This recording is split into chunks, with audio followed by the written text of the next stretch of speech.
ଦେଖନ୍ତୁ ସାଙ୍ଗମାନେ ଆମେ ଆସିଥିଲୁ ଗୋଟେ ଜାଗାକୁ ଆଉ ମୁଁ ଆପଣମାନଙ୍କୁ ଏଇଠି ଗୋଟେ ଜିନିଷ ଦେଖିଛି ତ ଆପଣମାନଙ୍କୁ ଦେଖେଇବି ରୁହନ୍ତୁ।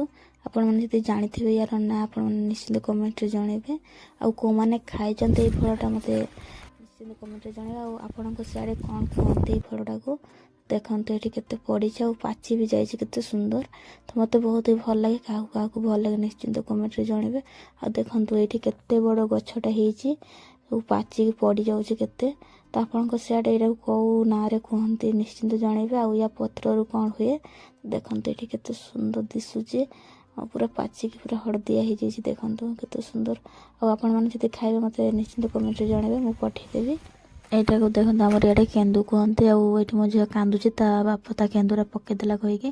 ତ ଭିଡ଼ିଓଟି ଭଲ ଲାଗିଥିଲେ ନିଶ୍ଚିନ୍ତ ସବସ୍କ୍ରାଇବ୍ କରିଦେବେ, ଭିଡ଼ିଓଟି କମେଣ୍ଟ କରିବେ। ଦେଖନ୍ତୁ ସାଙ୍ଗମାନେ ଆମେ ଆସିଥିଲୁ ଗୋଟେ ଜାଗାକୁ ଆଉ ମୁଁ ଆପଣମାନଙ୍କୁ ଏଇଠି ଗୋଟେ ଜିନିଷ ଦେଖିଛି ତ ଆପଣମାନଙ୍କୁ ଦେଖେଇବି ରୁହନ୍ତୁ। ଆପଣମାନେ ଯଦି ଜାଣିଥିବେ ୟାର ନାଁ ଆପଣମାନେ ନିଶ୍ଚିନ୍ତ କମେଣ୍ଟରେ ଜଣାଇବେ। ଆଉ କେଉଁମାନେ ଖାଇଛନ୍ତି ଏଇ ଫଳଟା ମୋତେ ନିଶ୍ଚିନ୍ତ କମେଣ୍ଟରେ ଜଣାଇବେ। ଆଉ ଆପଣଙ୍କ ସିଆଡ଼େ କ'ଣ କୁହନ୍ତି ଏଇ ଫଳଟାକୁ। ଦେଖନ୍ତୁ ଏଠି କେତେ ପଡ଼ିଛି ଆଉ ପାଚି ବି ଯାଇଛି କେତେ ସୁନ୍ଦର ତ ମୋତେ ବହୁତ ହି ଭଲ ଲାଗେ। କାହାକୁ କାହାକୁ ଭଲ ଲାଗେ ନିଶ୍ଚିନ୍ତ କମେଣ୍ଟରେ ଜଣାଇବେ। ଆଉ ଦେଖନ୍ତୁ ଏଇଠି କେତେ ବଡ଼ ଗଛଟା ହେଇଛି ସବୁ ପାଚିକି ପଡ଼ିଯାଉଛି କେତେ। ତ ଆପଣଙ୍କ ସିଆଡ଼େ ଏଇଟାକୁ କେଉଁ ନାଁରେ କୁହନ୍ତି ନିଶ୍ଚିନ୍ତ ଜଣାଇବେ। ଆଉ ୟା ପତ୍ରରୁ କ'ଣ ହୁଏ ଦେଖନ୍ତୁ ଏଠି କେତେ ସୁନ୍ଦର ଦିଶୁଛି ଆଉ ପୁରା ପାଚିକି ପୁରା ହଳଦିଆ ହେଇଯାଇଛି ଦେଖନ୍ତୁ କେତେ ସୁନ୍ଦର।